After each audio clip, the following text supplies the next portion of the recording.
중국의 가오카오는 매년 수천만 명이 동시에 시험을 치르며 어마어마한 규모를 자랑합니다. 그리고 사교육 산업 규모도 엄청납니다. 한국과 견줘도 전혀 뒤떨어지지 않아요. 제발 뭣도 모르면서 학생들 선동하지 마세요. 과연 어떻게 된 사연일까요? 안녕하세요. 저는 중국인 충위안이라고 합니다. 제 고향은 쓰촨성 청두이고 현재는 베이징에 있는 한 언론사에서 교육 전문 기자로 일하고 있습니다. 원래 제 꿈은 중국 전역의 교육 관련 이슈와 스캔들을 취재하며 중국 교육의 미래 방향성을 제 손으로 제시하는 것이었습니다.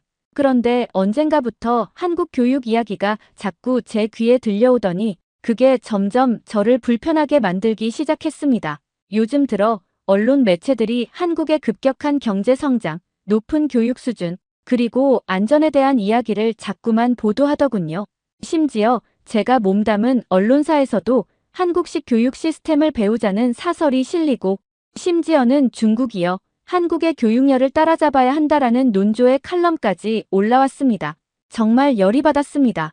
왜 우리가 그들에게 배워야 하죠? 우리는 우리만의 방식이 있는데 말입니다.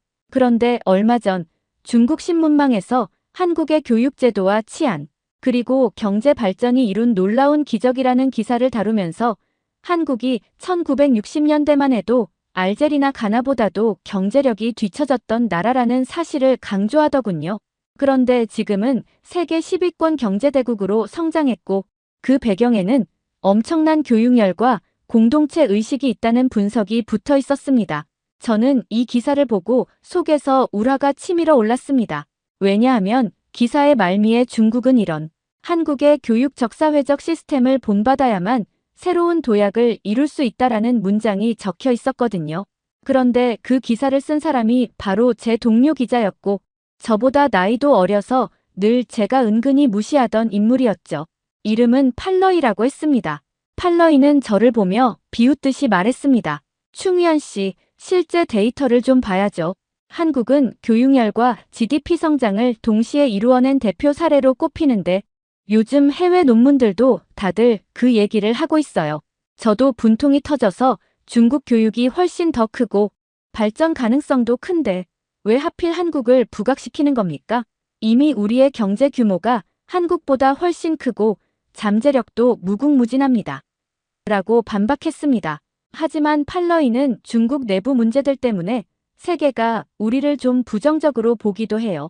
반면 한국은 치안 면에서나 국민의 학력 수준에서나 여러 지표에서 우리를 압도하잖아요라면서 자꾸 한국의 우월함을 들이밀었습니다. 정말 치가 떨렸습니다. 그리고 얼마 지나지 않아 제가 다니는 언론사 사장이 긴급 편집 회의를 소집했습니다.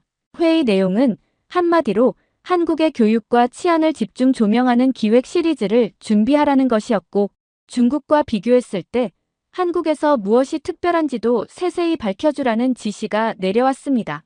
저는 처음에는 거부감이 들었습니다. 왜 하필 한국입니까? 하고 따져묻자 사장은 이건 중국 독자들이 열광할 만한 이슈야.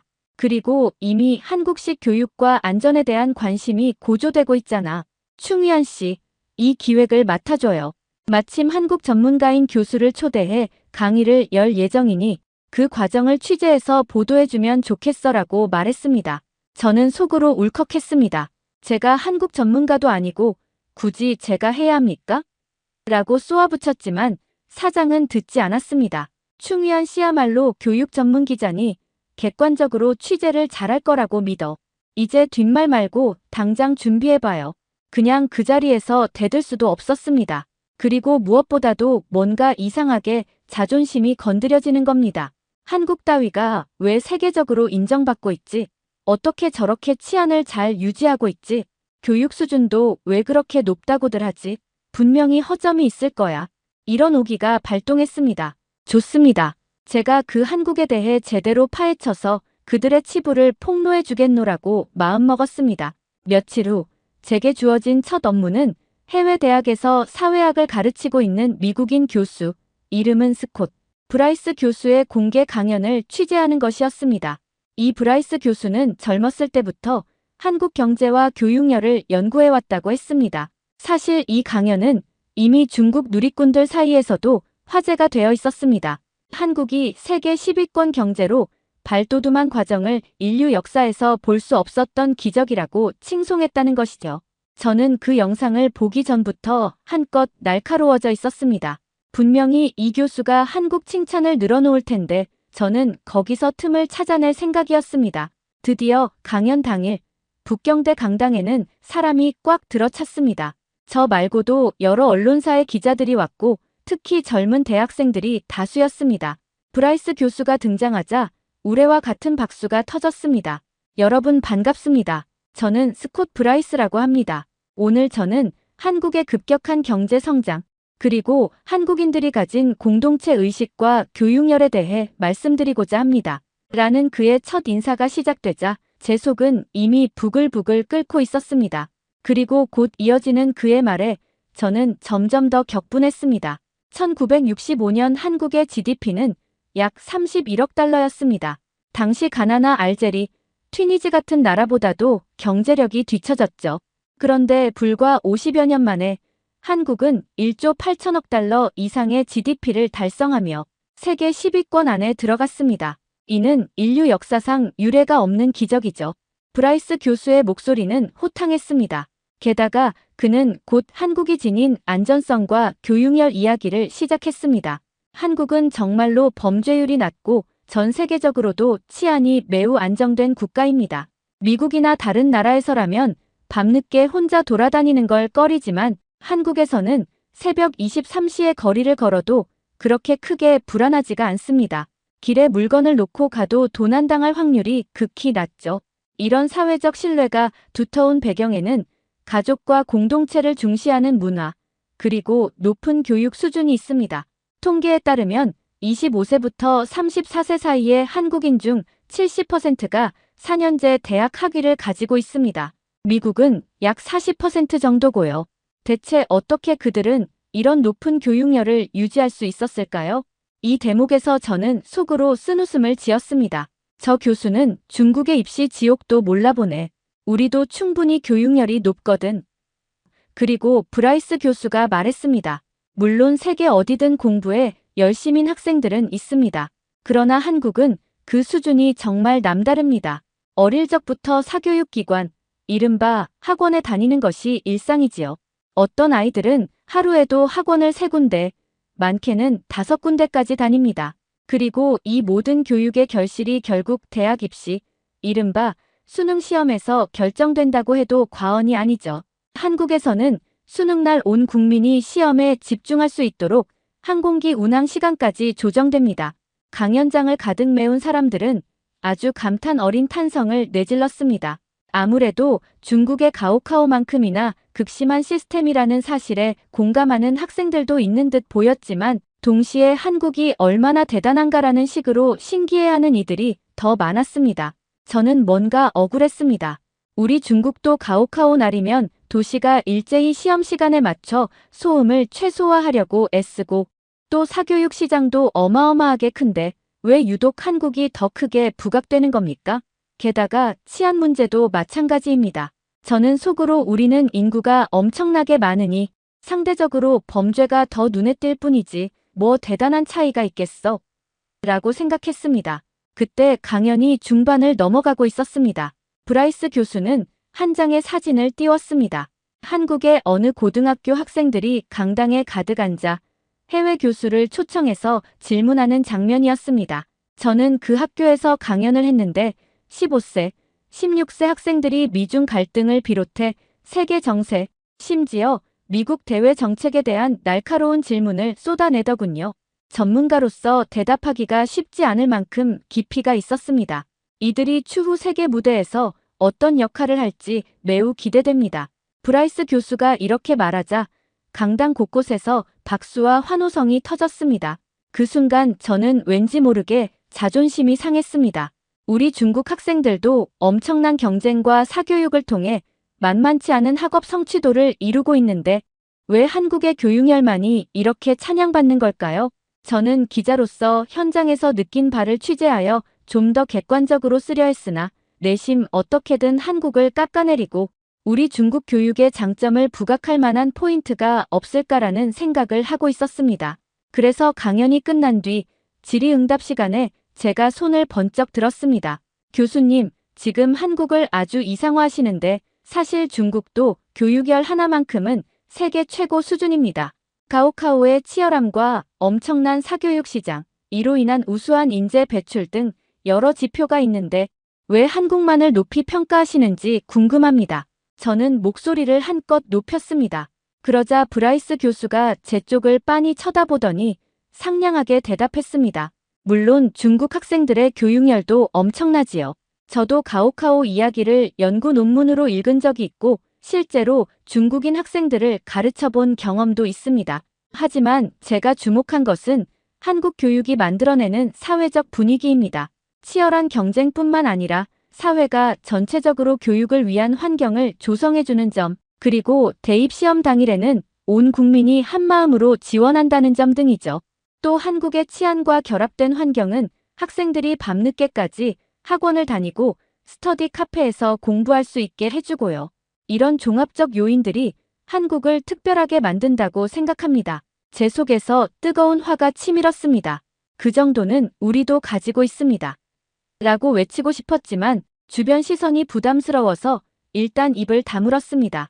그리고 주변에서 다른 질문들이 이어졌고 강연은 무사히 끝났습니다. 하지만 그날 저녁 사무실로 돌아온 저는 절대 참을 수가 없었습니다. 사장은 기사 마감 시한을 재촉하며 오늘 강연 내용을 최대한 자세히 그리고 중국 독자들이 흥미로워할 부분을 강조해서 써주게. 한국의 교육 시스템과 치안, 안전 문화가 얼마나 대단한지 독자들은 궁금해하니까라고 말했습니다. 저는 억지로 알겠다고 대답했지만 속으로는 펄펄 끓고 있었습니다. 저를 더욱 자극한 건 팔러이였습니다. 그 녀석이 또 조롱 섞인 미소를 지으며 충위안 씨, 한국이 이렇게 대단하답니다. 혹시 취재하시다가 더 놀라운 자료를 발견하면 공유 좀 해주세요라는 겁니다. 저는 무슨 놈의 자료? 두고 봐라 하고 중얼거렸습니다. 이튿날부터 저는 한국이라는 키워드를 놓고 필사적으로 자료 조사를 시작했습니다. 이미 언론사에 쌓인 과거 기사와 해외 전문지 자료, 그리고 중국과 한국의 교육성과 지표, 경제 발전 비교 자료 등을 죄다 뒤졌습니다. 그러던 중 영국의 이코노미스트나 미국의 월스트리트 저널, 심지어 IMF와 OECD 통계까지 모두가 한국이 세계적으로 학력 수준이 높고 치안이 안정적이며 경제 발전 속도가 빠른 국가로 손꼽힌다는 사실을 재차 확인시켜주더군요. 특히 OECD가 발표한 세계 교육 지표 2020이라는 보고서에서 한국의 대졸자 비율은 25세부터 34세 기준 약 70%로 세계 최상위권이라고 되어 있었습니다. 또 한국 내 범죄율과 관련해서는 유엔 산하 마약 범죄 사무소에서 발표한 2021년 자료를 보니 인구 10만 명당 폭력 범죄 발생률이 미국이나 러시아, 일부 유럽 국가들보다 훨씬 낮았습니다. 저는 정말 믿고 싶지 않았습니다. 설마 이게 무슨 통계의 장난 아닐까? 라고 생각했죠. 그런데 이런 통계를 확인하고 난 뒤 어쩔 수 없이 제가 예민해졌다는 걸 느꼈습니다. 기사에 쓸만한 소재로는 아주 훌륭했지만 제 마음 한편은 몹시 불편했습니다. 왜냐하면 이 모든 자료가 한국이 대단하다라는 결론을 향해 가리키고 있었으니까요. 그러나 기사라는 것은 일단 있는 사실을 기반으로 써야 하고 저도 기자로서의 자존심이 있기에 없는 이야기를 지어낼 수는 없었습니다. 결국 저는 기사를 썼습니다. 한국, 교육 치안 경제 발전의 3박자를 갖추다라는 제목이었습니다. 기사 내용은 브라이스 교수의 강연과 그가 제시한 통계, 그리고 OECD, UNODC, IMF 같은 국제기구의 보고서, 자료들을 토대로 구성했습니다. 중국의 가오카오와 비교하는 내용도 덧붙여서 중국 역시 교육열에서는 절대 뒤지지 않으나 전반적 치안 환경과 사회적 신뢰 구축에서 한국과 다른 양상을 보인다라는 식으로 마무리했죠. 솔직히 저는 속으로 우리 중국이 조금은 부족한 게 뭐 어때서 그 넓은 땅덩어리에 그 많은 인구가 있는데 한국처럼 작은 나라와 직접 비교하는 건 불합리하다라고 외치고 싶었지만 기사에 대놓고 그렇게 쓸 수는 없었습니다. 이 기사는 곧바로 큰 반향을 일으켰습니다. 인터넷 포털에서 조회수 1위를 찍었고 독자 댓글이 폭주했습니다. 역시 한국은 대단하다, 우리도 배워야 한다, 한국으로 유학 가고 싶다 하는 반응이 압도적이었습니다. 간혹 중국은 중국만의 길이 있다라고 항변하는 댓글도 있었지만 호응이 크지는 않았습니다. 팔러이는 그런 댓글이 달릴 때마다 저에게 링크를 보내면서 이거 보세요. 대중도 한국을 높이 평가하네요 라고 비아냥거렸습니다. 저는 정말 분통이 터졌습니다. 그러던 어느 날 또 다른 취재 기회가 생겼습니다. 사장이 이번엔 저에게 중국에서 교환학생으로 온 한국 학생들과 간담회를 마련했으니 참석해서 취재하라고 지시했습니다. 그 학생들은 베이징대와 칭화대, 인민대 등 중국 명문대학으로 교환 온 한국 대학생들이라고 했습니다. 간담회 자리에서 저는 그들의 솔직한 목소리를 들을 수 있었습니다. 처음에는 담담했습니다. 한국 학생들은 왜 중국에 왔나요? 라는 질문에 한 학생이 말했습니다. 저는 국제정치학을 공부하고 있어요. 미래에는 중국과 한국의 외교 분야에서 일하고 싶어서 왔습니다. 다른 학생도 중국 시장이 워낙 커서 여기서 경험을 쌓고 취업하려고요 라고 했습니다. 그런데 그들 대화에 은근히 깔린 톤이 저를 또 건드렸습니다. 솔직히 한국은 치안이나 생활 수준 면에서는 불편함이 거의 없어요. 중국은 도시는 발전이 빠르지만 그래도 아직 미세먼지나 치안 문제 같은 게 조금 걱정되는 부분이 있죠. 같은 말들을 하는 겁니다. 저는 마이크를 잡고 따져 물었습니다. 정말 한국이 그렇게 안전하단 말인가요? 통계치가 있어도 제가 직접 못 봐서 실감이 안 납니다. 가방을 길에 두고 가도 정말 훔쳐가는 사람이 없습니까? 그때 한국 학생 중 한 명이 고개를 끄덕였습니다. 네. 저도 강남역 근처 카페에서 노트북을 놓고 한참 자리를 비웠는데 다시 돌아오니 그대로 있었습니다. 휴대전화도 그대로였고요. 누가 건드리지 않았어요. 옆에 있던 다른 한국 학생도 거들었습니다. 요즘 한국에선 점원이 없는 가게들도 성행합니다. 그냥 물건을 집어서 스스로 계산하고 나가는 자율가게가 많아요. 제가 새벽에 길을 걸어도 누가 뒤에서 덮칠 거라고는 생각이 안 들어요. 간담회에 참석한 중국 학생들 몇몇은 와, 신기하네라는 반응을 보이기도 했습니다. 저는 계속해서 씩씩거렸습니다. 그건 단지 그 학생들의 경험일 뿐이지 절대 모든 상황이 안전하지는 않을 거야 라고 머릿속으로 궤변을 만들었지만 이미 간담회 분위기는 한국 대단하다 쪽으로 기울어 있었습니다. 취재를 마치고 돌아가려는데 마침 근처에서 이 간담회를 지켜보던 제 상사가 다가와 이제 알겠죠? 한국이 왜 치안이나 교육에서 부각되는지. 충위한 기자, 이런 면을 더 깊이 파고 들어가서 기사를 써봐요. 아마 독자들이 좋아할 겁니다라고 말했습니다. 저는 억지로 알겠다며 고개를 끄덕였으나 속내는 분노로 가득 차 있었습니다. 그 이후로 회사에서는 한국 교육이나 치안 관련 기사를 낼 때마다 저를 담당 기자로 내세웠습니다. 모든 기사가 높은 조회수를 기록하고 SNS 공유가 폭발적으로 늘어나니 회사 입장에서는 저를 밀어줄 수밖에 없었죠. 어쩌면 제 이름 충위안이 한국 전문 기자로 떠오르는 상황에 이르고 있었지만 저는 전혀 기쁘지 않았습니다. 오히려 더 기분이 나빴습니다. 왜 내 손으로 한국을 찬양하는 기사를 써야 하는가? 라는 굴욕감이 엄습했기 때문입니다. 회사는 더 나아가 한국 현지 취재를 제안했습니다. 충위안 기자, 직접 한국에 가서 교육 현장, 즉 학원가나 수능 시험장 분위기를 체험 취재하고 안전 문제도 실험해보면 어때요? 독자들도 분명 관심이 많을 겁니다라는 제안을 듣는 순간 저는 뭔가 등을 떠밀린 기분이었지만 동시에 그래, 직접 가보면 혹시 허점이 있을지도 몰라. 그걸 낱낱이 파헤쳐서 기사로 써야지라는 마음이 들었습니다. 그렇게 저는 한 달간 한국 출장을 떠나게 되었습니다. 서울에 도착한 첫날 밤, 저는 신촌에 묵기로 했습니다. 밤 11시가 다 되어가는데도 젊은 학생들이 거리를 활보하고 있더군요. 주위를 둘러보니 경찰차 사이렌 소리도 거의 들리지 않았습니다. 길모퉁이마다 사람들이 삼삼오오 모여 떠들고 휴대전화를 꺼내들고 길거리 사진을 찍어도 전혀 불안감을 느끼지 않는 눈치였습니다. 저는 일부러 낡은 가방을 벤치 위에 놓고 조금 떨어져 보기도 했습니다. 누군가 가져가나 싶어서요. 그런데 30분이 지나도 가방은 그대로 있었습니다. 심지어 주변 청소부 아주머니가 이거 주인 거세요? 하고 걱정스럽게 물어볼 정도였습니다. 저는 크게 실망했습니다. 진짜 안 훔쳐가네 하고 중얼거렸습니다. 다음 날은 학원가로 유명한 대치동을 취재하러 갔습니다. 평일 오후였는데도 곳곳에 학생들이 학원 건물로 오가고 있었습니다. 제가 인터뷰한 한 수험생은 저는 하루에 보통 학원 두세 군데를 갑니다. 늦게 끝나는 날은 새벽 1시까지 강의를 듣고 그 뒤에 스터디 카페에 가서 자습해요라고 말했습니다. 저는 치안이 걱정되지 않나요?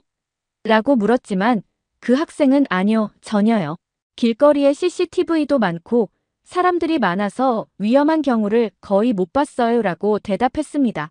또 다른 학생은 한국에서 제일 중요한 시험이 수능인데 이 시험은 1년에 한 번밖에 없어도 그 한 번으로 모든 것이 결정된다고 볼 수 있어요. 그래서 정말 열심히 준비해야 해요라며 눈에 잔뜩 피로가 서린 표정을 지었습니다. 취재를 이어가면서 저도 모르게 이 정도라면 한국이 교육열이 높다고 해도 어쩔 수 없겠구나. 치안 문제도 실제로 이렇다면 내가 옛날에 조롱했던 통계가 사실인가 보네라는 생각이 들었습니다.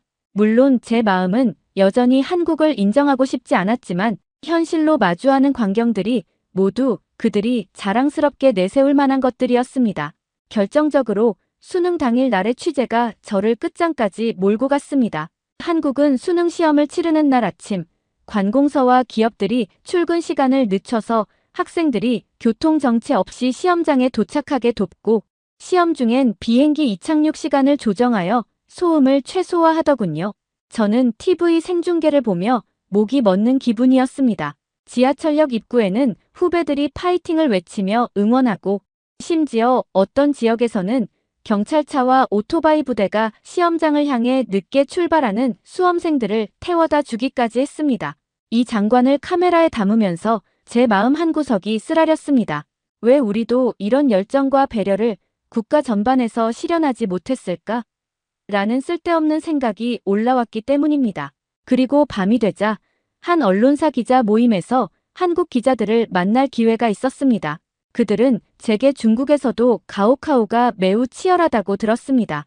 한국의 수능과 많이 비슷하죠? 하고 물었습니다. 저는 자존심이 발동해 우리 가오카오는 매년 수천만 명이 동시에 시험을 치르는 어마어마한 규모를 자랑합니다. 그리고 사교육 산업 규모도 엄청납니다. 한국과 견줘도 전혀 뒤떨어지지 않아요라고 목소리를 높였습니다. 하지만 그들은 고개를 끄덕이며 네, 중국 교육 열심히 한다는 거 압니다. 다만 한국의 특징은 전 국민적인 동원과 응원이 결합되어 있다는 점이에요. 함께 잘 되길 바라는 분위기가 강하고 또 높은 치안 덕에 학생들이 늦게까지 마음 놓고 다닐 수 있는 환경이 만들어집니다라고 말했습니다. 저는 도대체 치안, 뭐가 그리 대단하단 말인가? 하고 속으로 소리쳤습니다. 그러면서도 베이징에서 새벽에 혼자 돌아다니기 꺼려지는 제 모습이 떠올랐고 상하이 친구들이 날치기나 소매치기를 당했다며 SNS에 올리는 글도 생각났습니다. 분명 중국에도 안전한 지역이 많지만 한국처럼 전국적으로 낮은 범죄율을 유지하지는 못하는 게 현실이었죠. 결국 한국에서의 한 달간의 취재를 마치고 저는 회사에 방대한 보고서와 기사를 제출했습니다. 한국의 치안과 교육열 현장 르포라는 제목이었죠. 사실 기사 원고가 너무 한국 칭찬 일색이라 제가 스스로도 참기 힘들 정도였지만 취재한 걸 조작할 수도 없었고 있는 사실대로 써야 했습니다. 그리고 마감 직전까지도 저는 이 기사를 어떻게든 중국식 모델과 연계시켜서 중국이 더 우수하다라는 뉘앙스를 넣고 싶었지만 결정적 증거가 없었습니다. 치안 통계도 교육 통계도 세계 언론이 평가하는 바도 한국을 긍정적으로 보도하고 있었으니까요. 제 기사가 중국 포털 사이트에 공개되자마자 폭발적인 반응이 쏟아졌습니다. 이게 바로 한국의 저력이다. 중국도 배울 점이 분명히 있다 등등 칭찬 일색의 댓글이 넘쳐났고 심지어 제 기사를 번역한 외신 기사들도 나왔다고 합니다. 그런데 저는 정작 사람들로부터 한국 전문 기자로 추켜 세워지면서 충위안, 앞으로도 한국에 관한 더 심층적인 기사 기대해봅니다라는 말만 듣고 있었습니다. 아무리 노력해도 중국이 더 대단하다라는 분위기로 돌리기가 어려웠습니다. 팔러이는 그 기사를 보고 저한테 와, 충위안 씨, 이제는 정말 한국의 전도사가 다 됐네요. 회사에서도 반응 좋습니다. 앞으로도 잘 부탁해요라며 비아냥거렸습니다. 저는 속이 썩어 들어갔습니다. 한국을 제대로 깎아내리겠다고 결심했는데 자료를 파면 팔수록 현지에서 보면 볼수록 그들이 잘하고 있는 사실만 눈에 들어오니 이게 얼마나 괴로운 일입니까? 하지만 저는 끝까지 제가 틀렸다고 인정하고 싶지 않았습니다. 그래도 우리 중국이 가진 가능성과 잠재력은 한국 따위와 비교할 수 없지. 단지 지금은 국제사회가 중국을 좋게 보지 않으니 한국을 더 높이 평가하는 거야. 다 통계의 착시 현상일 뿐이라고. 라고 저 혼자 계속 우겼습니다. 그러나 주변 동료나 중국 독자들은 이제 점점 한국의 교육열, 치안, 경제 발전 이야기를 당연하게 받아들이기 시작했습니다. 가끔 제가 그래도 한국이라고 해서 완벽한 건 아니다라며 흠집을 내려고 해도 이미 제가 스스로 작성한 기사와 자료들이 너무 강력하여 아무도 제 말에 설득당하지 않았습니다. 사람들은 한국이 세계 10위권 경제대국이 된 건 사실이지 않나, 안전하고 깨끗한 도시 인프라를 유지하는 게 대단한 거 아닌가라고 말했고 저는 더 이상 할 말이 없었습니다. 그렇다고 제가 역시 내가 잘못 생각했구나. 한국이 정말 대단하네 하고 순순히 인정했을까요? 천만의 말씀입니다. 저는 끝까지 제 자존심을 꺾지 않았습니다. 통계나 보고서 같은 건 얼마든지 왜곡될 수 있어. 한국도 문제 많은 사회일 거야.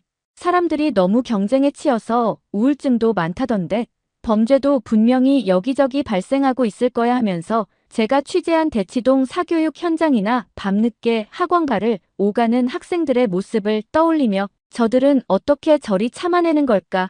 분명 불만이 많을 텐데 하는 억지 주장을 폈습니다. 그러나 그렇게 끝까지 버텨봤자 이제는 아무도 제 말에 동의해주지 않았습니다. 오히려 회사 동료들도 충위하는 한국 실태를 직접 보고 와서도 아직도 부정하네. 본인이 쓴 기사 내용과 정반대 주장이라니 이거야말로 아이러니군이라고 비웃었습니다. 상사도 이미 독자들은 한국의 우수함을 인정하고 있어. 충위한 씨 기사 작성할 땐 있는 그대로 쓰느라 욕받고 이제 이걸로 회사 매출도 올랐으니 참 고맙네라고 말했습니다. 저는 그저 할 말을 잃었습니다. 결국 저는 중국으로 돌아와서도 한국과 관련된 기사, 특히 교육이나 치안에 관한 기사를 계속 써야만 했습니다. 회사가 요구하니까요. 그러면서도 기사 속에서 한 줄이라도 하지만 한국도 문제는 있다라는 식의 문장을 억지로 끼워 넣으려 애썼습니다. 독자들이 그 문장을 어떻게 받아들이든 말든 저 나름대로의 저항이었습니다. 그러나 결론적으로 한국을 인정하지 않고 우기면 우길수록 더 많은 조롱과 비웃음, 그리고 수치심만 쌓여갔습니다. 요즘도 저는 이렇게 생각합니다. 한국은 그저 덩치가 작으니까 관리하기 편한 거야. 교육 시스템이 좋아 보이는 것도, 치안이 안정적으로 보이는 것도 다 거기에 기반한 거지. 우리처럼 인구 14억이 넘는 거대한 나라가 동일한 수준을 유지하기란 불가능해. 이런 식으로 말이죠. 물론 점점 주변에서 그냥 현실을 인정해라라는 시선이 느껴지지만 저는 절대 고개를 숙이지 않을 생각입니다. 중국이야말로 한국 따위와 비교할 수 없는 위대함을 지닌 나라라는 제 믿음은 쉽게 꺾이지 않습니다. 감사합니다. 두 번째 사연 바로 시작하겠습니다. 안녕하세요. 저는 왕신이라고 합니다. 중국 광저우에 위치한 한 국제학교에서 학생들을 가르치는 중국인 교사입니다. 학교에서는 주로 중국어와 역사를 담당해왔지만 워낙 교사 수가 모자랐던 터라 때때로 영어 보조 수업까지 맡기도 했습니다. 사실 제가 태어나고 자란 곳은 베이징 근교의 작은 마을이었습니다. 어려서부터 중국 문화와 역사에 자부심을 크게 가지고 있었고 대학에서도 고전문학을 전공할 만큼 중국이라는 나라의 전통을 사랑했어요. 그러나 제게 주어진 현실은 그 자부심만으로는 살아가기 쉽지 않다는 사실을 자주 깨닫게 했습니다. 국제학교라는 특수한 환경 속에서 다양한 국적의 학생들을 만나며 때로는 저 자신의 한계를 느끼기도 했습니다. 제 지도 아래 있는 학생들 대다수는 중국인이지만 몇몇은 유럽 출신이거나 한국, 동남아 등지에서 교환학생으로 온 경우도 있었습니다. 이 다양한 배경이 주는 국제적인 분위기야말로 국제학교의 큰 매력이겠지만 동시에 갈등과 충돌의 원인이 되기도 합니다. 특히 한국과 중국 사이의 문화적, 역사적, 감정적 이슈는 생각보다 훨씬 예민하고 복잡하게 얽혀 있어서 저 역시 교직 생활을 하며 몇 차례 곤란한 순간들을 겪곤 했습니다. 그런데 언젠가부터 교장 선생님께서 해외 졸업 여행을 추진하시기 시작했어요. 처음에는 영국으로 간다는 말이 오갔지만 결국 여러 사정으로 인해 독일로 방향이 확정되었습니다. 유럽이라고 하면 영어권인 영국이 보통 많이 떠오를 텐데 독일로 정해진 이유는 저도 자세히는 모릅니다. 다만 장 교장께서는 독일 또한 선진국 중 하나이니 우리가 중국의 위상을 더 널리 알릴 기회가 될 것이라며 굉장히 의욕적이셨어요. 왕신 선생, 이번 졸업여행 인솔을 꼭 맡아주셔야 해요. 학생들이 독일에서 사고 안 치도록 단속도 필요하고 무엇보다 중국의 기계를 보여줘야 하니까 저는 그 말씀을 들을 때마다 속으로는 조금 의아했습니다. 졸업여행이라면 학생들에게 좋은 추억을 쌓고 여러 문화를 체험하게 하는 취지가 큰데 교장 선생님은 너무 중국 자부심을 강조하시며 일종의 대외 홍보처럼 생각하는 듯했기 때문이지요. 하지만 제가 감히 교장 선생님께 대놓고 반박할 수 있는 처지가 아니었기에 그냥 맡으라는 대로 수락했습니다. 그리고 그것이 제게 인생 최악의 여행이 될 줄은 꿈에도 몰랐습니다. 독일 졸업여행을 약 한 달 앞둔 어느 날, 장 교장께서 전교생을 강당에 불러놓고 무려 1시간에 걸친 장문의 프레젠테이션을 진행하셨습니다. 내용은 이랬습니다. 여러분, 우리 중국은 세계에서 가장 빠른 경제 성장을 이룬 나라입니다. 곧 미국을 따라잡고 전 세계를 이끌게 될 겁니다. 독일에 가면 그들이 어떻게 한국을 우대하고 우리를 무시하는지 직접 볼 텐데 절대 기죽지 마세요. 우리는 오랜 역사와 강력한 문화를 자랑하는 중국인이니까요. 이 프레젠테이션을 본 중국인 학생들은 강한 애국심에 고무되어 박수를 치고 환호성을 질렀습니다. 하지만 유럽 출신 학생들이나 한국 교환학생 등은 어안이 벙벙해 보였습니다. 심지어 저 역시 교장 선생님의 의도가 살짝 불편하게 다가왔지만 무엇이라도 의견을 내면 왕신 선생, 당신은 애국심이 부족하군요 라는 핀잔을 들을까 봐 가만히 있었습니다. 교장 선생님은 마지막에 이렇게 강조하셨죠. 해외에 가면 특히 한국과 비교되는 상황이 많이 생길 겁니다. 요즘 전 세계가 K컬처에 푹 빠져 있다는데 그건 잠깐의 유행일 뿐. 우리는 이번 여행에서 반드시 중국이 더 뛰어나다는 사실을 알려줘야 해요. 제가 받은 임무는 학생들에게 독일 입국 절차나 현지 문화에 대해 안내하고 사소한 안전 문제나 숙소 배정을 조율하는 일이었습니다. 그런데 정작 그런 실무적인 준비를 하는 동안 계속 정체불명의 이야기가 들려왔습니다. 예컨대 독일 공항에서 한국 여행객이 우리를 막 고자질할 수 있으니 식자재를 꼭 조심하라는 식의 소문 말이죠. 마치 한국이 어디서든 우리를 깎아내리기 위해 애쓰고 있다는 식의 음모론이 학생들 사이에서 떠돌았습니다. 저는 처음엔 말도 안 되는 루머라고 무시했지만 이미 몇몇 학생은 그 이야기를 고지곳대로 믿고 있었습니다. 특히 우리 반의 반장이라 할 수 있는 류자위는 원래 애국심이 유난히 강했고 한국에 대한 경계심도 상당했습니다. 이유를 물어본 적이 있는데 예전에 중국 문화가 한국에 뺏겼다는 인터넷 기사 가령 김치 논쟁, 한복 논란을 접한 뒤로 그쪽에 꽂혀버렸다고 합니다. 그래서 이번 독일 여행에서도 독일이 한국 문화를 우대하고 우리 중국을 훌대한 증거를 찾겠다며 별의별 자료를 모으고 있더군요. 그러면서 친구들에게 독일로 떠나기 전에 브루스타와 중국 향신료를 왕창 챙겨가자. 혹시 거기서 중국 음식 구하기 힘들면 우리가 직접 차이나 파워를 보여주자고 독려하기도 했습니다. 저는 곤혹스러웠지만 크게 사고만 치지 않길 바라며 그저 지켜볼 수밖에 없었습니다. 드디어 졸업여행 당일 13시간 넘는 비행 끝에 저희 일행은 독일 베를린 공항에 무사히 도착했습니다. 시차와 장시간 이동으로 모두가 피곤했지만 아직 가장 골치 아픈 입국 심사가 남아 있었습니다. 저는 학생들에게 사전에 유럽 입국 시 동물성 식품이나 특정 식자재는 엄격히 규제된다고 충분히 설명했습니다. 그런데도 일부 학생들은 제 말을 듣지 않았거나 무시한 듯 보였습니다. 입국 심사대에서 가방을 열어 검사하는 세관원들이 고개를 절레절레 흔드는 장면이 눈에 선합니다. 이건 뭐죠? 말린 해산물. 이건 육포에다가 이상한 향신료가 들었는데 허가증 있으세요? 독일어가 안 통하니 학생들은 영어로도 제대로 답을 못합니다. 심지어 누군가는 짜증을 내며 목소리를 높입니다. 이거 우리 중국에서 흔히 먹는 건데 왜 반입이 안 돼요?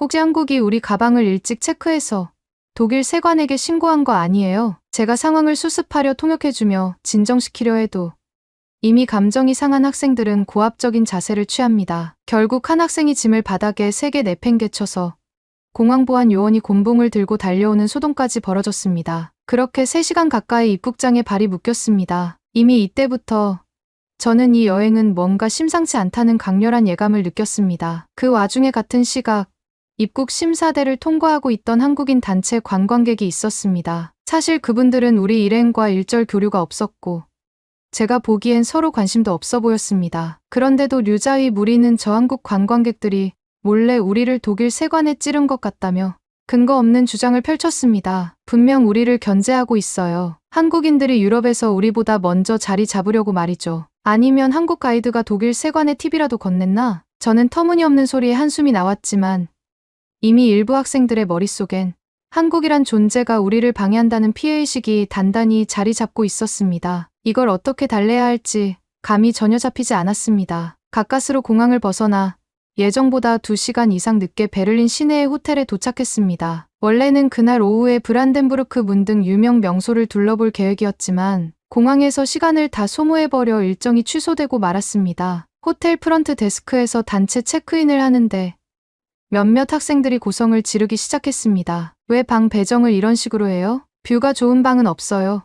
아, 조식 메뉴에 중국식은 꼭 준비해 줘야 하는 거 아닌가요? 독일 호텔 직원들은 영어로 최대한 설명해 주었지만 우리의 학생들은 대체로 영어가 능숙하지 않고 무엇보다 불만이 잔뜩 쌓여 있어서 듣고 싶어 하지도 않는 분위기였습니다. 어떤 학생은 로비를 지나가던 아시아인 직원을 보더니 갑자기 혹시 한국인이냐고 묻기도 했습니다. 상대방이 저는 독일인입니다라고 대답하는 장면이 얼마나 민망했던지 지금 다시 떠올려도 얼굴이 화끈거립니다. 원래 교사들은 교사들끼리 방을 쓰고 학생들은 둘씩 혹은 셋씩 함께 방을 쓰기로 되어 있었습니다. 그런데 장 교장께서 저에게 특명을 내렸습니다. 왕신 선생, 학생들이 아무래도 사고를 많이 칠 것 같으니 제일 문제아가 될 만한 류자위와 한 방을 쓰면서 잘 통제해 주세요. 저는 솔직히 난감했습니다. 류자위는 말이 반장이긴 해도 특유의 과격한 애국심 때문에 논란이 잦았습니다. 그 아이와 2인 1실이라니 벌써부터 머리가 지끈거렸습니다. 그래도 교장 선생님의 지시이니 어쩔 수 없었습니다. 짐을 들고 방에 들어섰을 때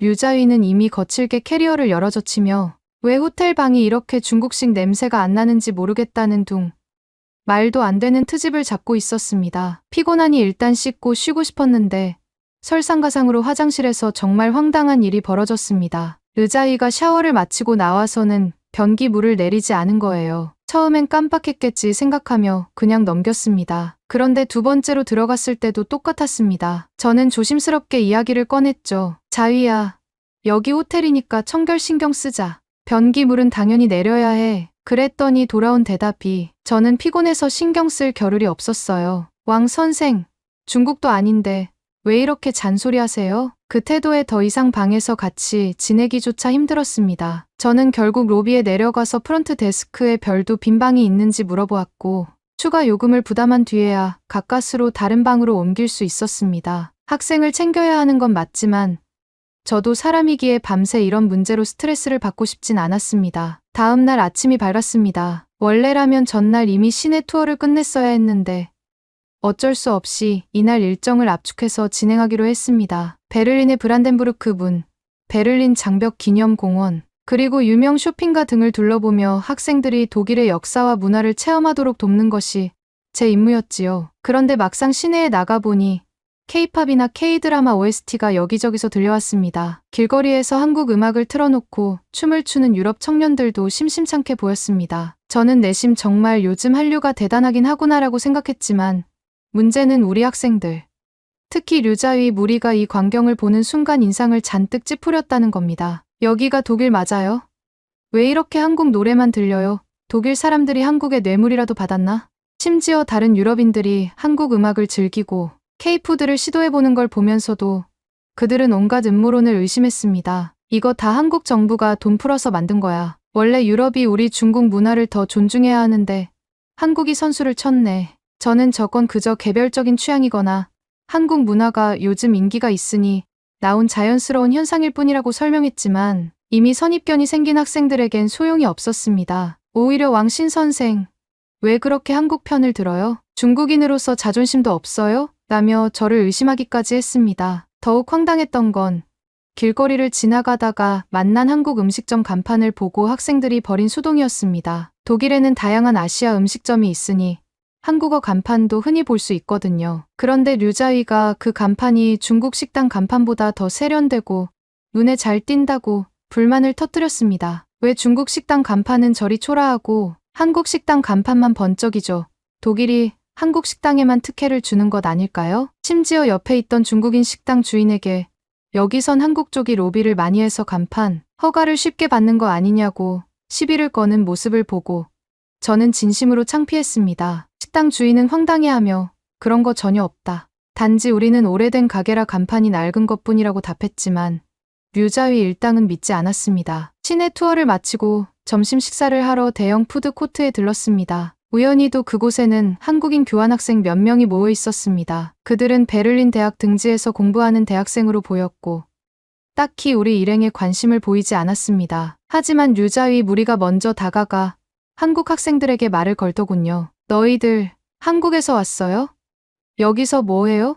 한국 덕에 우리 중국이 독일에서 많이 무시당하는 것 같은데 당연히 한국 학생들은 의아해하며 우리가 무슨 상관이죠?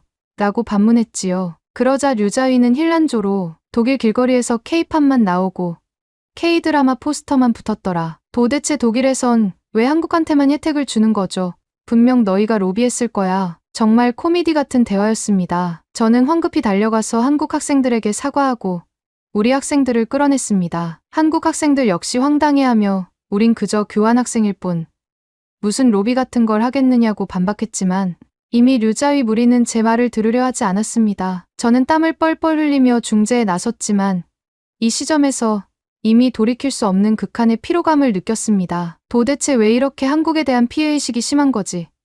이대로라면 여행 내내 사고만 칠 텐데. 다음 코스는 페르가몬 박물관 등 베를린의 대표적 박물관을 방문하는 것이었습니다. 독일에는 세계적으로 유명한 박물관이 많고 특히 고대 문명이나 유럽 역사, 중동 유적 등이 잘 전시되어 있습니다. 장 교장께서는 거기에 가면 분명 중국 관련 전시도 있을 텐데 그걸 찾아서 우리 학생들이 공부하라고 지시하셨습니다. 하지만 막상 가보니 중국 전시는 도자기나 동양 무역로 일부 자료 정도가 전부였고 박물관 메인 섹션은 메소포타미아, 그리스, 이슬람 미술 등에 집중되어 있었습니다. 저야 당연히 그럴 수 있다고 생각했지만 류자위 무리를 비롯한 학생들은 큰 실망을 했습니다. 왜 중국 역사 섹션이 이렇게 작죠? 독일 사람들이 원래 중국을 존중 안 하나 보네요. 거기에다가 마침 한국 전통문화기획전이 별도의 전시실에서 열리고 있었습니다. 규모가 그리 큰 전시는 아니었으나 여러 한복이나 도자기, 전통 장신구 등이 전시되어 있었고 홍보 자료도 충분히 비치되어 있었습니다. 학생들은 이걸 보자마자 발끈했습니다. 중국 전시는 왜 이렇게 없고 한국은 기획전까지 독일이 한국에 매수당했음이 분명해요. 결국 격분한 몇몇 학생들이 한국 기획전 전시실에 들어가 직원에게 시비를 걸었습니다. 우린 중국에서 왔는데 왜 여긴 한국 전시만 이렇게 성대하게 해요?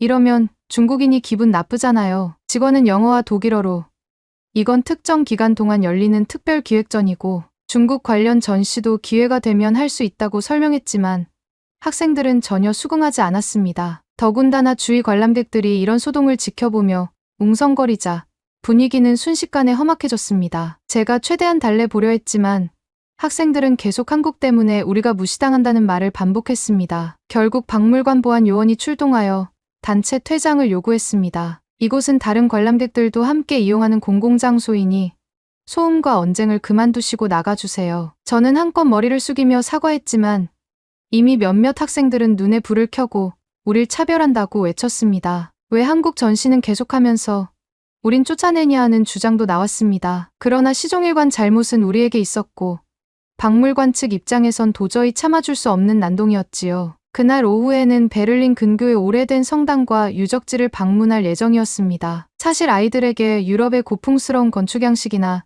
역사적 배경을 설명해주고 싶었어요. 그런데 문제는 일부 구역이 보수 공사를 진행 중이라 접근이 금지되어 있었습니다. 그런데 류자위와 그 무리는 저 몰래 울타리를 넘어 들어가 벽면에 커다랗게 중국어 낙서를 해버렸습니다. 나중에 알게 된 사실이지만 거기에 중국이 세계 최고라는 문구를 적었다고 하더군요. 이것은 명백한 문화재 훼손이었습니다. 관리인이 발견하자마자 경악했고 곧 독일 경찰에 연락하겠다고 밝혔습니다. 저는 온몸이 얼어붙었습니다. 상황이 이쯤 되면 체포되거나 거액의 벌금을 물어야 할 수도 있습니다. 장 교장께서는 뒤늦게 달려와서 그제야 학생들이 실수했다며 변명했습니다. 우리 학생들이 독일 문화재에 대한 지식이 없어서요. 한국 때문에 기분이 상해 잠시 분풀이를 했나 봅니다. 저는 그 말을 듣고 절망했습니다. 왜 한국 때문에 기분이 상해서 독일 유적지에 낙서를 하냐는 말인지. 학생들은 이미 자신들의 잘못을 합리화하는 데 열중했고 교장 선생님은 은근슬쩍 그들을 감싸고 있었습니다. 다행히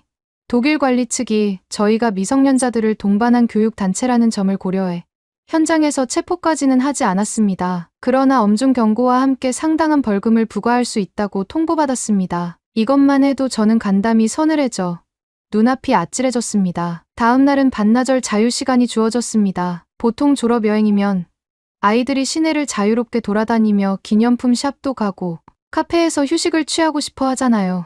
그런데 이번엔 분위기가 상당히 어수선했습니다. 이미 독일인들이 우리를 차별한다. 한국 때문에 우리 중국이 무시당한다는 불만을 가진 학생들은 거리로 나가기를 꺼려했습니다. 반면 그래도 해외에 왔으니 구경을 하려는 몇몇은 또 자기들끼리 틱톡 라이브를 켜고 독일 거리에서 어떻게 중국인이 당당한지 보여주겠다고 설레발을 쳤습니다. 그 라이브를 본 중국 시청자들은 독일은 원래 한국 쪽에 매수당했으니 조심해라라는 댓글을 달기도 했고 어떤 이는 멋지다. 중국의 힘을 보여줘. 라고 응원하기도 했습니다. 정말 황당무계했지만 저는 이미 지쳐서 일일이 개입할 기운도 없었습니다. 자유시간 중에 몇몇 학생이 한국 음식점에 들어가 보려 했습니다. 겉으론 어떻게 한국이 독일에서 인기를 끌고 있나 확인하자라는 호기심 정도였지만 사실은 좀 비꼬고 싶어서였던 것 같아요. 그런데 공교롭게도 그 음식점이 낮 시간에 브레이크 타임이어서 문이 잠겨 있었습니다. 직원 한 명이 영어로 미안하지만 지금은 영업을 안 한다. 조금 뒤에 오라고 말하자 학생들은 또 역시 우리 중국인이라고 안 받아주는 거네 라고 곡해했고 소리를 지르며 가게 문을 마구 두드렸습니다. 직원이 황당해하며 경찰을 부르겠다고 하자 그제야 뿔뿔이 달아났지만 이쯤 되면 이미 제정신이 아닙니다. 더 큰 문제는 그날 밤 몇몇 학생이 호텔 방에서 브루스타를 꺼내 중국식 허거를 끓이기 시작했다는 것입니다. 독한 향신료와 고추기름이 끓어오르니 복도의 매캐한 연기와 자극적인 냄새가 진동했습니다. 다른 투숙객들이 항의했고 호텔 매니저가 급히 달려와 이건 심각한 규정 위반이며 화재 위험이 있다고 엄중하게 지적했습니다. 그런데 학생들은 왜 한국 사람들은 방에서 김치찌개를 끓여도 뭐라 안 하면서 우리 중국인만 막느냐 라는 말도 안 되는 주장을 했습니다. 실제로는 한국인이든 누구든 호텔 방에서 불을 피우면 당연히 안 됩니다. 하지만 애초에 그들은 한국도 몰래 이럴 거지라는 막연한 선입견에 사로잡혀 있었죠. 결국 호텔 측은 단체 퇴실 통보를 했습니다. 더 이상 우리를 수용할 수 없다는 것이었습니다. 장 교장께서는 호텔 매니저에게 사정했지만 이미 돌이킬 수 없는 지경이었죠. 그렇게 우리는 갑작스럽게 새벽 비행기를 예약해 독일을 예정일보다 일찍 떠나야 했습니다. 독일에서 돌아온 뒤 저는 모든 일이 끝났다는 안도감과 함께 앞으로 우리 학교가 이 사태를 어떻게 수습할지 걱정이 됐습니다. 가장 우려됐던 건 박물관과 유적지 훼손 문제였는데 장 교장께서는 자국 내 매스컴이나 상부 보고에서 이를 은폐하려는 듯 보였습니다. 왕신 선생, 독일에서 벌어진 일들은 우리가 좀 미숙했던 걸로 마무리합시다. 그런데 중요한 건 독일이 한국 편을 들어 우리를 내쫓았다는 사실이죠. 우리 학생들 잘못만 있는 건 아니니까 너무 자책하지 말아요. 저는 황당함의 말을 잇지 못했습니다. 미숙하다 못해 범죄 수준이었는데 교장 선생님은 끝까지 독일과 한국이 우릴 무시했기 때문에 어쩔 수 없었다는 뉘앙스를 풍기셨습니다. 실제로 독일 측에서 유적지 훼손에 대한 벌금 청구서를 보냈고 해당 학생들의 법적 책임을 묻는 서류도 준비 중이었지만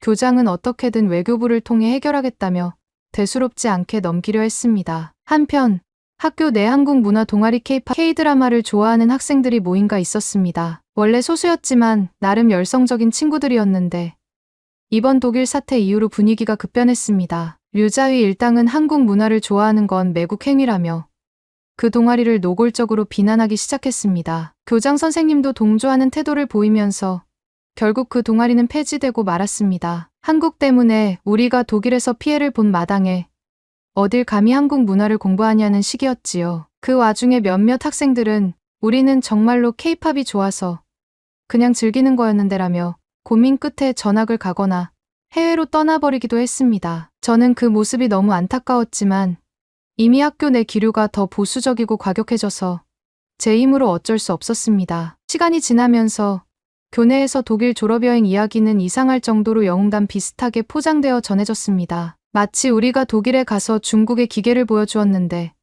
독일과 한국이 질투해서 우릴 내쫓았다는 식이었죠. 이게 말이 되는 소리인가? 저는 몇 번이나 자문했지만 이미 그들의 정신승리가 굳건히 자리 잡고 있었습니다. 우린 중국인이니까 독일에서 그렇게 당당히 행동한 게 맞아요. 그들은 우리 민족성을 감당 못한 거라고요. 한국이야말로 뒤에서 이간질을 했을 테니 우리가 화를 낼 수밖에 없었죠. 저는 교장 선생님이 주도하는 회의 시간마다 그 말도 안 되는 서사에 질려서 말문이 막히곤 했습니다. 그래도 우리 중 몇몇 교사들은 그래도 낙서는 범죄가 아니냐? 박물관에서 소란 피운 건 잘못이 분명하다고 지적했지만 교장 선생님은 대수롭지 않게 받아넘겼습니다. 독일 졸업여행 사태가 어느 정도 정리되자 학교 측은 외국어 교육 확대 차원에서 한국인 영어 교사를 채용했습니다. 이름은 김현수 선생님. 영국에서 TESOL 과정을 밟고 중국어도 어느 정도 할 줄 아는 재원이라 했습니다. 저는 내심 기대가 됐습니다. 학교에 다양한 국적의 교사가 있다는 건 분명 좋은 일이니까요. 한국 문화를 좋아하는 학생들도 줄어들긴 했지만 여전히 관심 있는 친구들이 있을 테니 이분이 잘 어울릴 수 있지 않을까 싶었습니다. 하지만 문제는 교장 선생님의 반응이었습니다. 처음부터 썩 달가워하지 않으셨죠. 하필 왜 한국인 교사를 데려오냐며 행정팀에 구시렁 대셨습니다. 그리고 저에게 귓속말로 왕신 선생, 저 김현수 교사를 좀 감시해 주세요. 혹시 학생들한테 한국 문화를 주입하려고 할지 모르잖아요. 저는 기가 막혔지만 대놓고 반발할 순 없었습니다. 네, 뭐 특별히 이상한 점이 있는지 주시해 보겠습니다라고 답할 수밖에 없었습니다. 김현수 선생님이 부임하자마자 류자의 무리를 비롯한 몇몇 학생들은 선생님, 어디서 왔어요? 아, 한국에서요. 우린 독일 갔다 와서 한국에 대해 안 좋은 기억이 많은데 괜찮을까요? 김현수 선생님은 당황스러워하며 웃음으로 넘기려 했습니다. 독일에서 무슨 일이 있으셨나요? 전혀 모르겠는데요. 부드럽게 물었지만 학생들은 한국 때문에 우리가 독일에서 크게 당했다는 말을 반복했습니다. 김현수 선생님이 그건 오해가 있는 듯한데 직접 얘기해 주세요라고 하면 학생들은 아니, 한국이 독일에서 로비를 많이 해서 우리 중국인이 무시받았거든요. 같은 황당한 이야기를 늘어놓았습니다. 김현수 선생님은 어느 정도 중국어를 할 줄 아니까 학생들의 말도 조금은 알아듣습니다. 그분도 점차 사태의 심각성을 깨달았죠. 저에게 따로 찾아와서 왕신 선생, 정말 이런 말도 안 되는 적대감이 학교 전체에 퍼져 있는 건가요?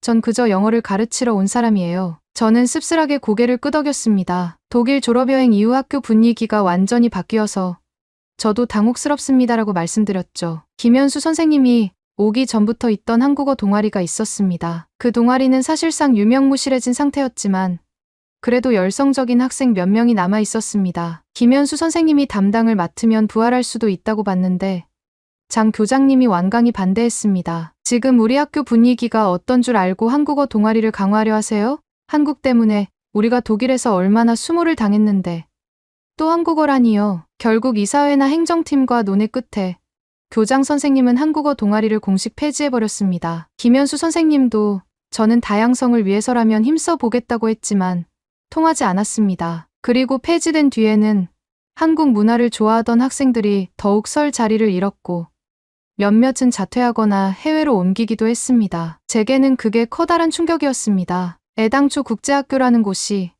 여러 나라 언어와 문화를 존중하고 배우는 곳 아닙니까?